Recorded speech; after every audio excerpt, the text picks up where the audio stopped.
Hello, everyone, and welcome to episode 70 of Two Left Thumbs, your source of weekly gaming news and updates. In this week's episode, we will be talking about Rockstar losing a co-founder, the price of Insomniac Studios, stirrings from Bioware, and Microsoft is handing out bounties. We also have all the weekly deals across all gaming platforms for you. I'm Deft Puppies. Joined with me, finally, here today, the man who has managed to escape Tarkov for a little while, Grey Aussie Gamer.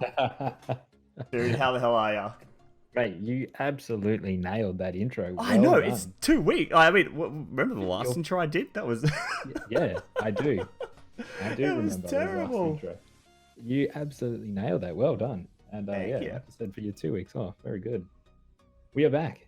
We're back. Yeah. We've had a small hiatus of a week and a new time that we're going to be doing these podcasts on, but here we are. Yeah. Here we are. It's been very busy. It has been.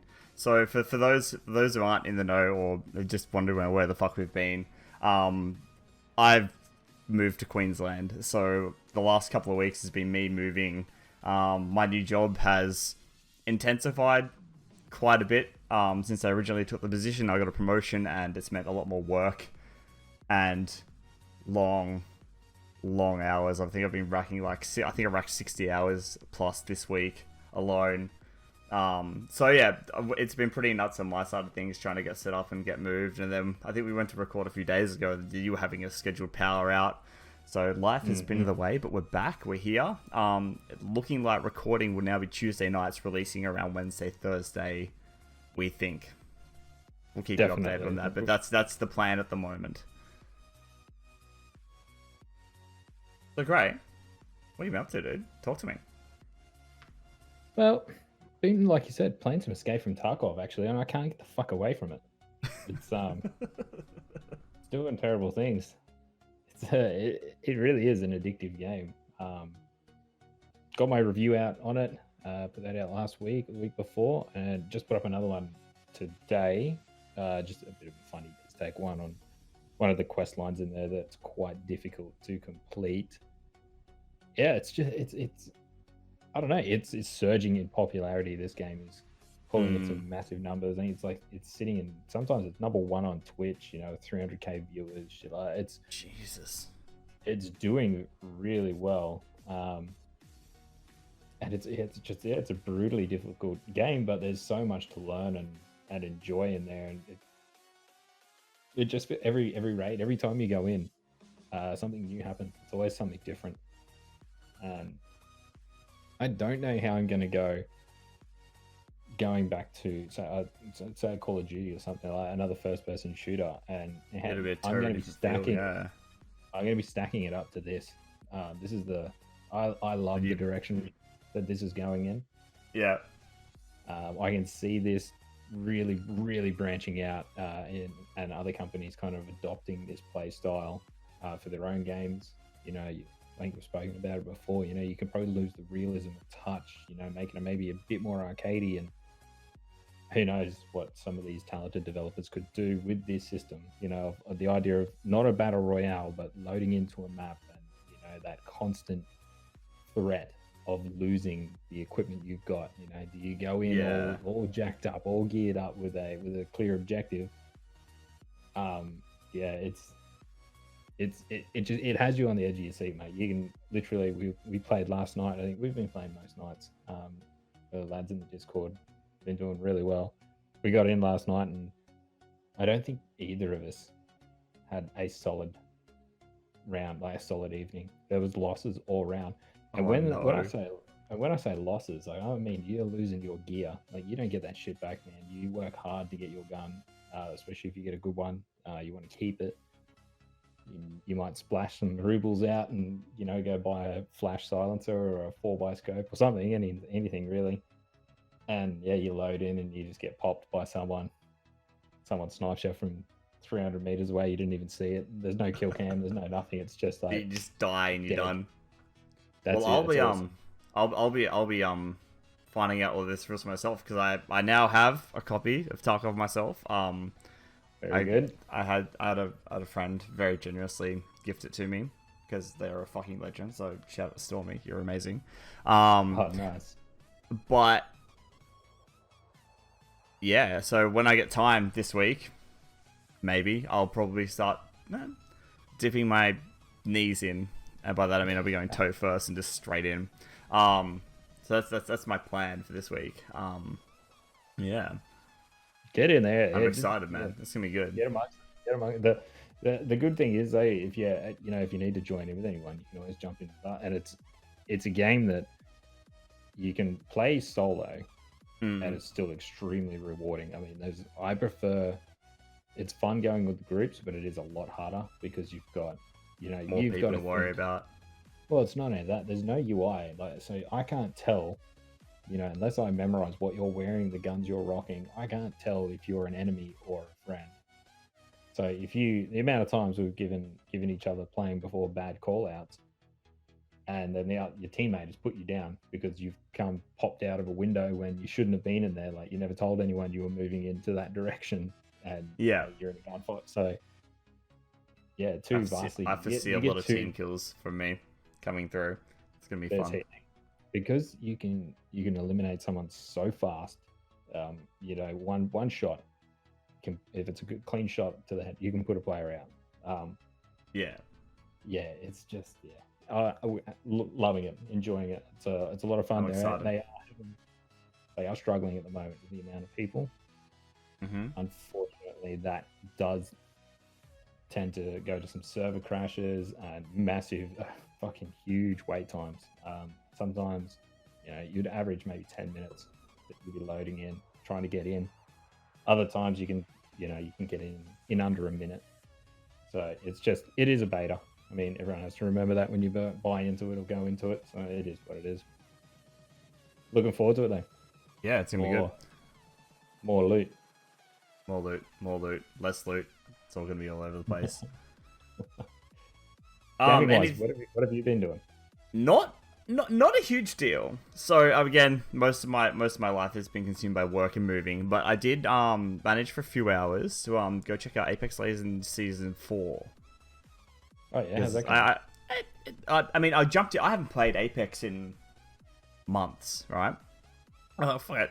It was on my PC already. I'm like, oh, I'll just jump in and have a poke about the new season's out. And like the differences between when I played last and now, like the map is totally, it's unrecognizable. Yeah, okay. Totally unrecognizable. It's totally different. So it's very kind of like the way that kind of the Fortnite map has evolved. If you jump out of that for 6 months, it's what the fuck is this place? What is these things? What are these mechanics? They've got a couple of new they've had a couple of new heroes in since I've been there. There's like a tech recon guy, and their newest one is, I can't remember his name. Revenant, I think it is. Yeah, he's like a deadly robot or something. He's like a death robot. Yeah, recon robot. Yeah, but he looks interesting. He's got a very aggressive play style, putting down traps and all that kind of stuff. But yeah, no, I'm gonna try and spend some more time with it because I do enjoy Apex. It's just I don't often get a chance to play it, so I might kind of allot some time to get back into it because it was good. I enjoyed myself. The mechanics are always solid too because Respawn did a fantastic job with that. Yeah. And I've been watching my wife play Life is Strange 2 at night, just like when I'm too crashed out to do anything. So she's been playing that at the moment, and that's it looks good for what it is. I've seen quite a few graphical glitches though, and it's just bugging me, like floating scissors and people's legs glitching out. Like it just in standard cutscenes. I'm like, for a game that's like in its second season, it's quite well known that kind of seems like a bit of a ball dropped there. So I don't know. I was like, the story looks good and it's interesting from what I've caught, but yeah, the graphical glitches I've seen, it's nothing game breaking, just like little things. Clothes like majorly clipping or hands going through cups. That was my favorite one so far. Yeah, they're just like immersion breaking, and especially in a game like that where it is kind of about the immersion, it's about the story it's trying to tell. That's the selling point of the game. Exactly. Yeah, it just knocks you really out of it throws you out. Yeah, that's it. But yeah, no, that's been me. So I did this. I have a new setup for those watching us on our YouTube channel or live on Mixer. It's shameless plug. I've set up a new studio under the house, and It's okay. I like it. It's not bad. It's okay. That's been me, man. I like it. I think it looks good. Yeah, a few more finishing touches to do, but we'll get there. Yep. So with that, let's get into the deals and freebies this week, shall we? Sounds like a damn good plan. Damn good plan. I like it. So with PlayStation Plus, the freebies this week, we have the BioShock Collection and The Sims 4. Holy shit, go get on that. PSN deals. The Sims 4. Get that. Yeah, Sims 4 for sure. Game of the fucking decade, mate. I tell you. Actually, it's probably up there with sales. To be honest, it sells fucking huge. Deals for PlayStation this week. You have Star Wars Jedi Fallen Order, Deluxe Edition going for $75.56, and Marvel Spider-Man for $24.95. Seriously though, go both of those games are incredible. Jedi Fallen Order, some small issues with combat, but it's okay. It's still good. And Spider-Man is incredible. Amazing, if you will. So I got spider buns. Yeah. So for Weird Games with Gold this week, we have TT Isle of Man, which is a motorbike racing game. And so it's one of those very realistic kind of ones. I had a friend compete in that. Oh, did you? Oh, nice. Great. Nice. So they'd have to be. Riding bikes at speed are insane. Yeah. And then we have Fable Heroes is our second one for the freebies this week on Xbox. It's a beat 'em up game set in the Fable universe. So it's one of the lesser known Fable games, but I honestly hadn't heard of it before here, so interesting. Yeah. Deals with gold this week. We have Mafia 3 for $18 and DMC 5 for $33. Both quite good games. Mafia 3 was good. I think the gameplay, the guns were a bit janky, but DMC 5 was incredible. It was one of my top picks for last year. In our Game of the Year cast. It was quite good. Over on the Switch this week, we have Assassin's Creed 3 Remastered for $25.88. It's usually $69.95. So you're getting 63% off there, which is pretty fucking good. And AC3 was good. And then we have... That's some incredible mathematics on the fly there, mate. I know, right? It's like I'm almost reading it off a run sheet. There it was. I gave it to you and you threw it away. I'm smart, all right? I'm smart. And then we have Steam World Quest, Hand of Giglamech, for $26.59, which is 30% off. Do you know anything about that one, Gray? I do, actually. They sent me out a code for this to review ages ago, and I did review it. It's like a deck building game. It's quite interesting. It is a cool game. I enjoyed the hell out of it. Doesn't go for ages, not super long, but there's some depth there.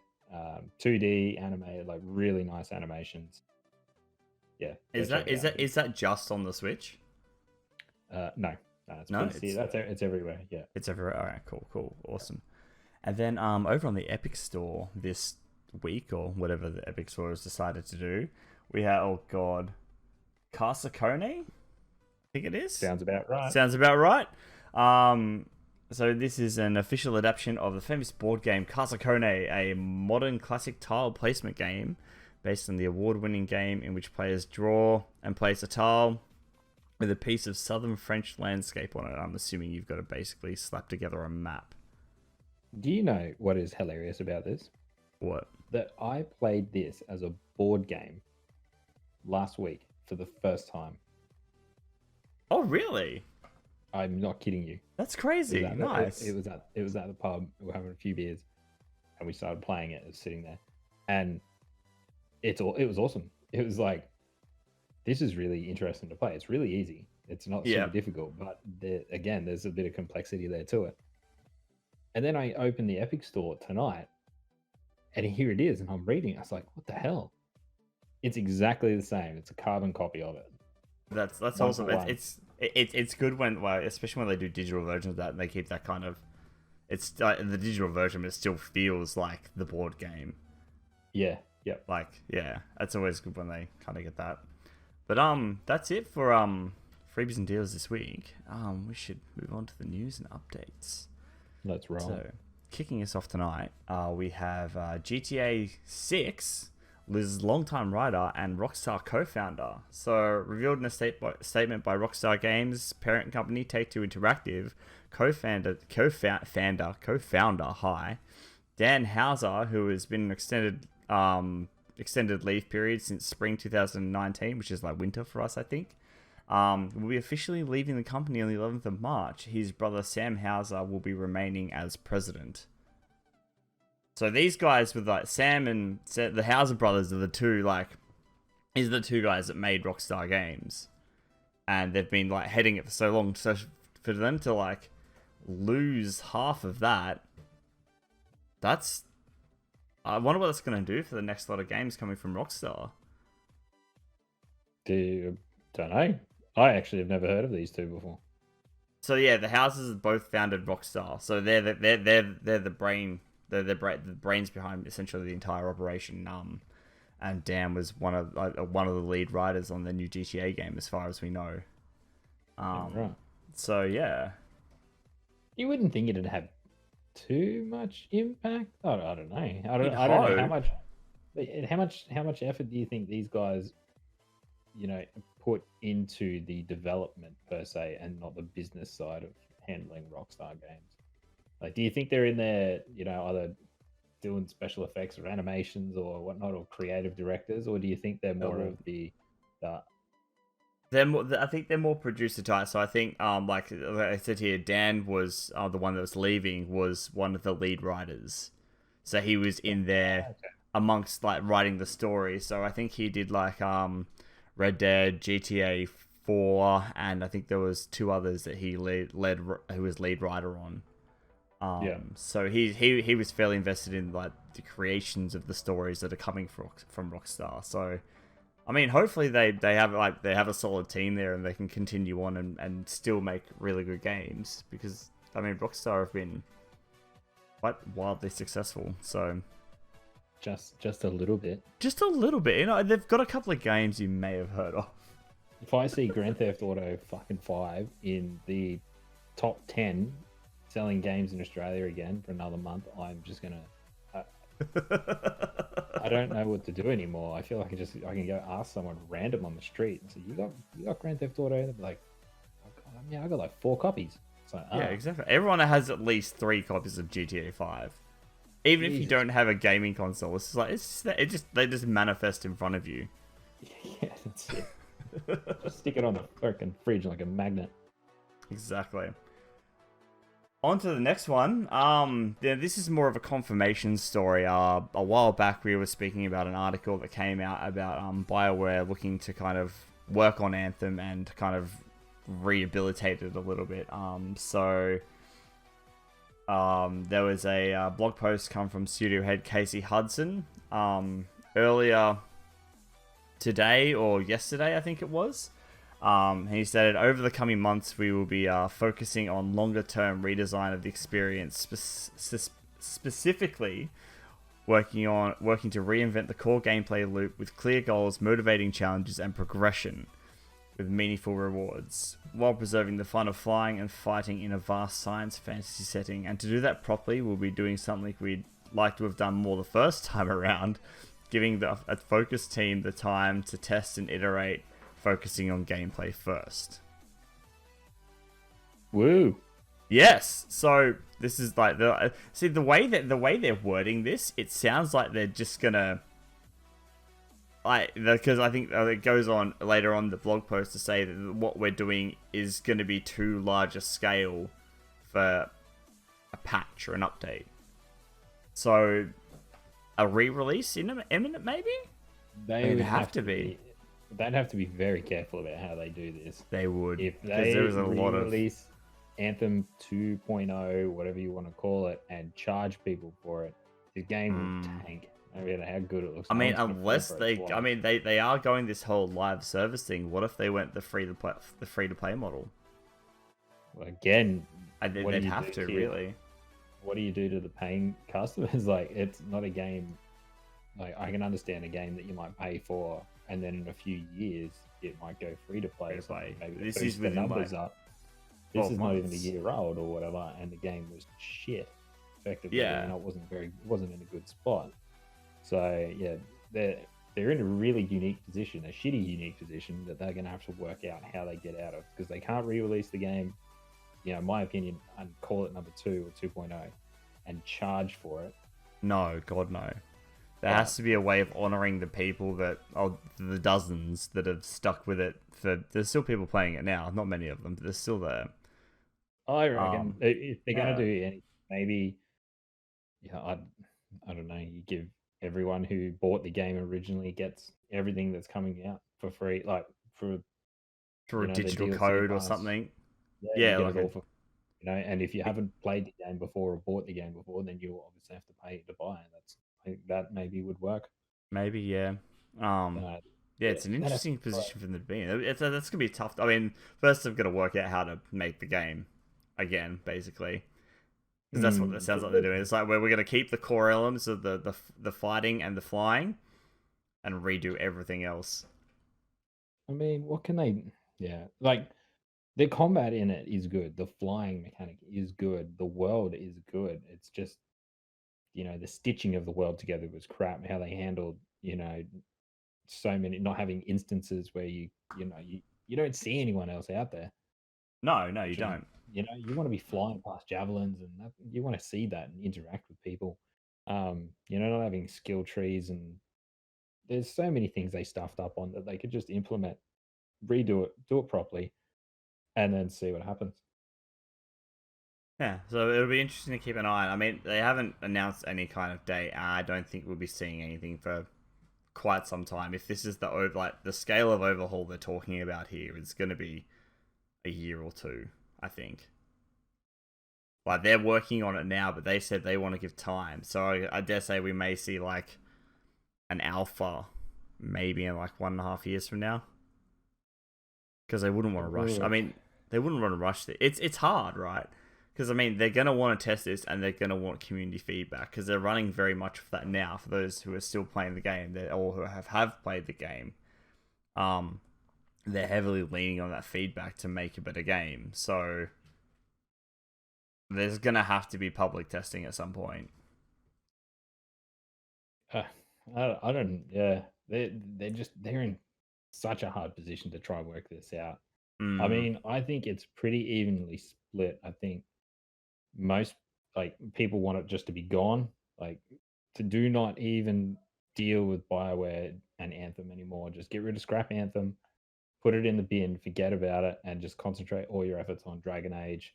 Remaster KOTOR or new KOTOR or Yeah, remaster Mass Effect or something along those lines. I like seeing Twitter, reading Twitter and that today. That was the main take that I got from it. Is most people are kind of split. The other half is all for trying to bring Anthem back. yeah, Yeah, so I fall on the bring Anthem back because I reckon it's a really good IP. There's something yes, really, definitely, really yeah. cool there that can be done. Just have they They got need to enough do good it better. to pull it off? Who knows? Yeah, that's it. I don't. I don't know. We'll see how it goes. Our next story for the night. We found out how much Sony paid for Insomniac Studios. So Sony revealed the price it paid to make longtime collaborator Insomniac Games part of the PlayStation family, according to a filing made today or earlier this week. With the U.S. Securities and Exchange Commission, the acquisition of the studio cost Sony $229 million US, paid out mainly in cash. Cold hard. Cold, hard, 5-cent pieces and trucks. I would do that. Yeah. $229 US million worth of red frogs. Mm-hmm. Fuck yeah. Definitely. Lollipop. Dollary dues. Send it to them. I actually thought, when I read this, I thought it was pretty cheap. I mean, for the amount, like, they sell what, 13, 13 million copies, I think, so far of Spider-Man. I think I read somewhere. Or close to that mark, 13.8. It was around between 13 and 14. So by 60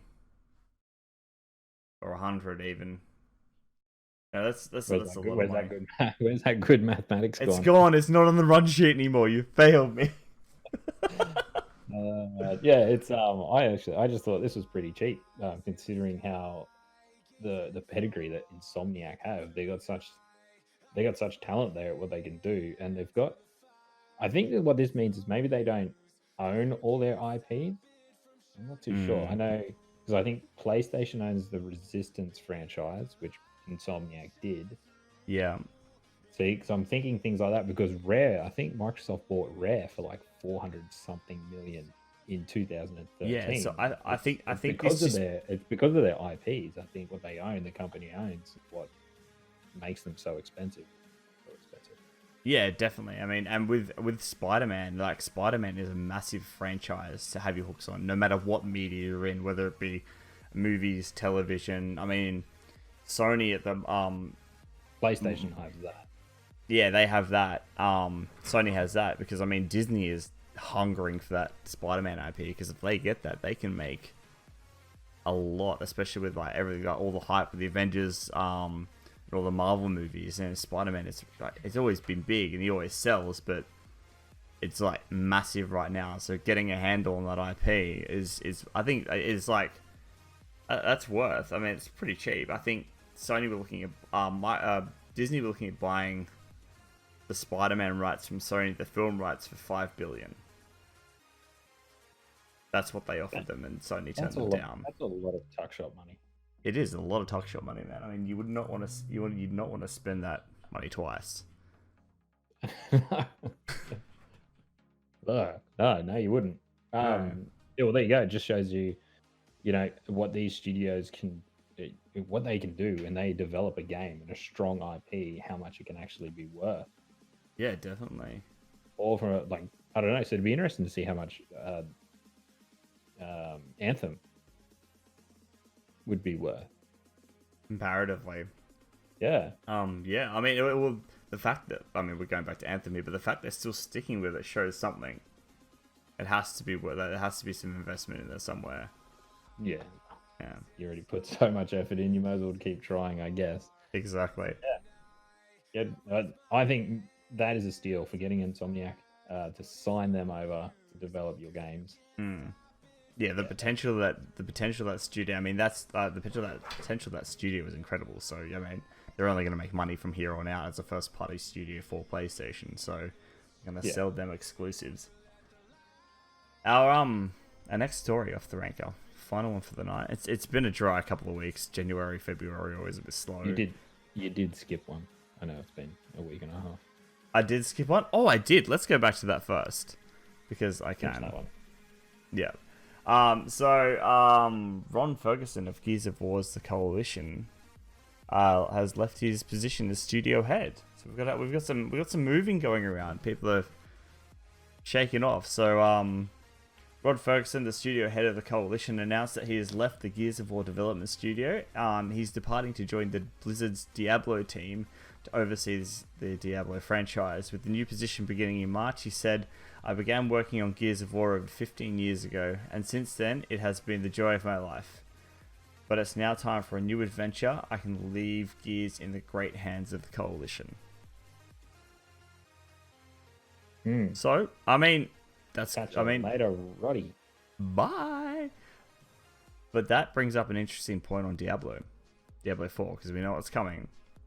If they've just got a new studio head in Rod Ferguson, how far is this game out? Because they announced at BlizzCon, like, it's coming. They had the big trailer, but they had gameplay as well. Yeah, they had. Yeah. You'd think they would be suicidal to announce Diablo and not release it within a year. Well, they said it was still a ways out because they didn't give it a month, a year, or anything. They said it's going to be coming when it's ready. I might be thinking of Baldur's Gate. I might be thinking of that. I don't know. I've got both confused. They came out around the same time, the announcements, I think. Either way, Yeah. I'm not too sure. You bring up a good point. Because Who knows? if they, obviously Blizzard's like, we need fucking help, and they've somehow secured Rod from 15 years. 15 years in one place, you're gonna want to change at some point. I think the last game he worked on is the Gears Tactics, is coming out very shortly. 15 years working on the same fucking franchise must wear a little thin. I mean, the passion kind of has to die off a little bit. You can't keep that momentum going for that long. You do need to change it up. So I think it's good that he's going. I mean, Gears is what it's stalemating. It's not doing exceptionally well. It's not doing exceptionally bad. It's just kind of cruising. It's along. kind of middle line, yeah. Yeah. The game was always known for its multiplayer. Multiplayer kind of failed pretty hardcore this time. Yeah, it wasn't as good as like Gears 3 and Gears 2 at all. I did notice when this happened, Cliffy B tweeted out. Our mate Cliffy B. Cliffy B. Well, he's the OG of Gears. He created it. Good point. That he will freelance for Microsoft on the next Gears of War project if they want. Along those lines. Another $1 million franchise. $1 billion. $1 billion, sorry. Lawbreakers, that was funny. Oh dear. He's a cocky man, but he is. He did create. Gears of War was $1 billion franchise, I guess. It so was. There you go. Yeah. He's not many can actually say that. No, that's true. That is very true. Now. Yeah, good luck for him. Yeah, I hope it works out. I hope that gives Diablo a fresh kind of set of eyes on things. Because they're on their fourth installment, plus fifth if you count Diablo Immortals, but let's not for the sake of it's a mobile game. Mobile games are real games, okay? They're leading the market. I'm sorry. That's right. Get it. But yeah, fresh eyes on Diablo and someone that's been working on Gears. There might be an interesting. They might take some turns there and freshen things up a bit, which would be good. All right, on to our final story now. I swear I haven't missed any more. I promise. Great. Can you just double check for me? I already did. I just scrolled through. So our final one of the night, Microsoft is launching an Xbox bug bounty program with rewards of $20,000 or more. So, Microsoft is launching a new Xbox bounty program to reward gamers, security researchers, and anyone else who discovers security vulnerabilities in the Xbox Live network and services. Bounty rewards will range from $500 up to $20,000. And Microsoft notes there could be even higher payouts depending on the quality of the report and vulnerability impact. The biggest payouts will be handed out for critical remote code execution and alleviation of privilege flaws, while security feature bypasses, information disclosure, spoofing, and tampering will include rewards up to $5,000. As Microsoft is opening this up to gamers and anyone who has the skills to find the flaws, is expecting high quality reports with detailed write-up or video demonstration and clear proof of concept. So basically, you need to be able to find that bug and prove that you can replicate it over and over and over again with ease. Oh, not with ease, but like with the same results.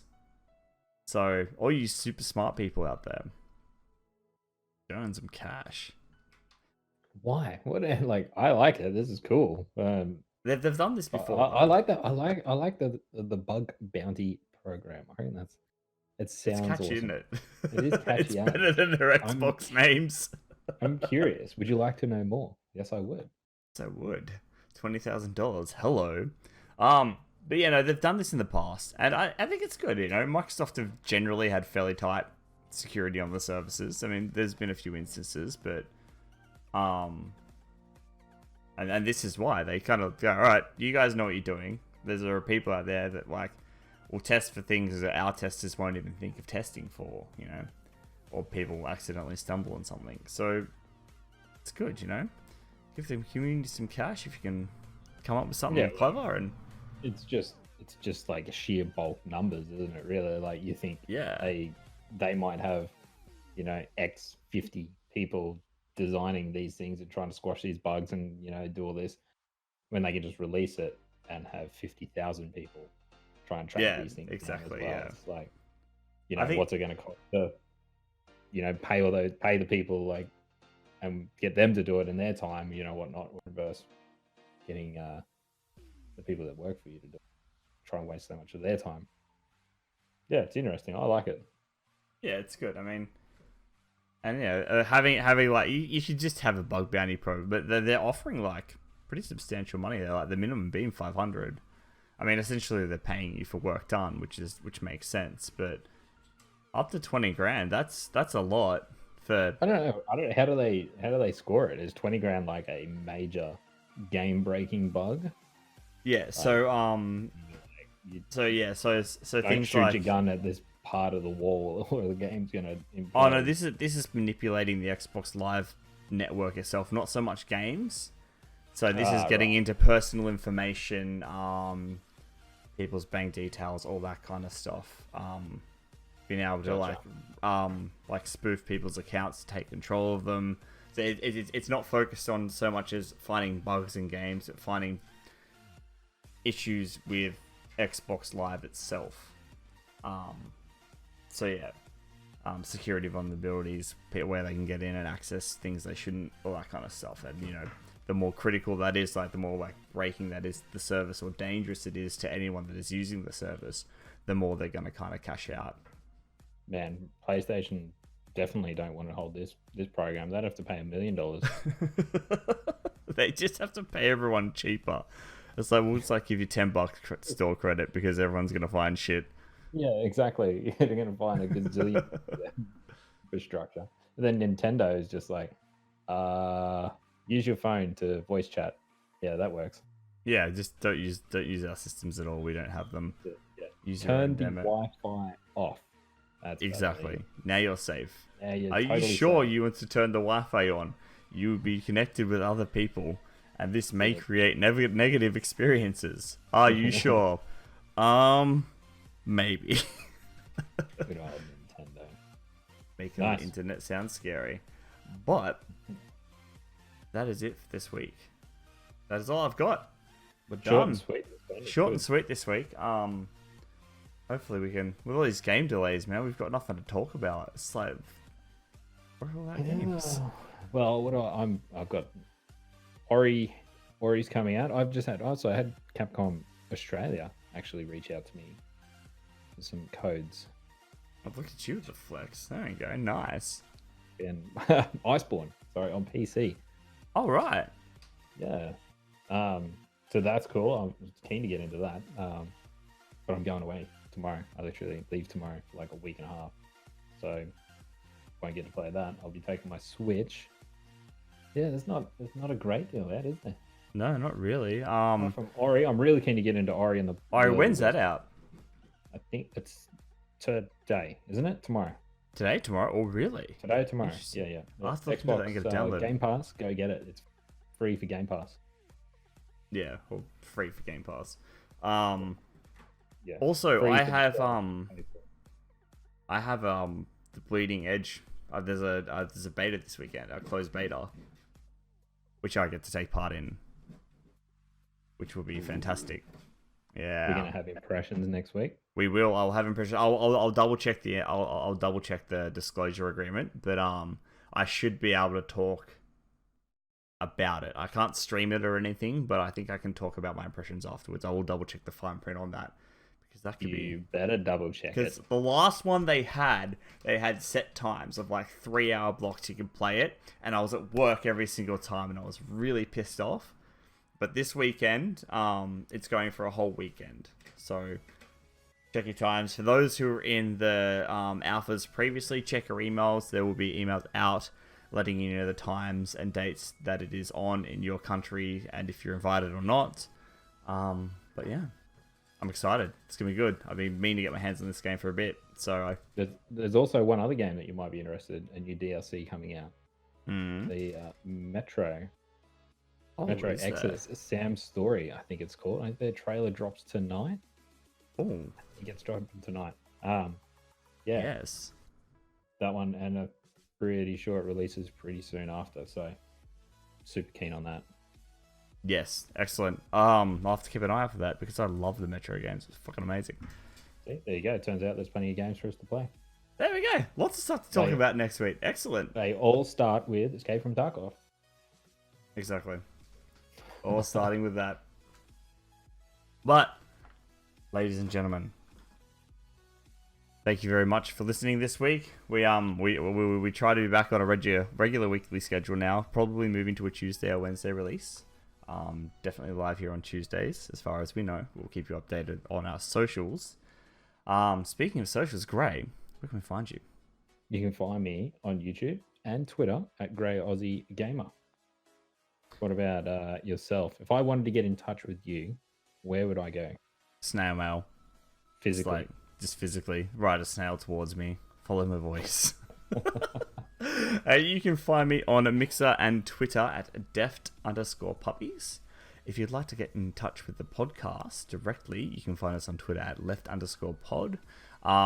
You will find us, again, Tuesdays probably now, every night on Mixer at mixer.com/deft_puppies. Also, keep an eye out for our YouTube. We don't have a custom URL, but it will be in the links below in the podcast information.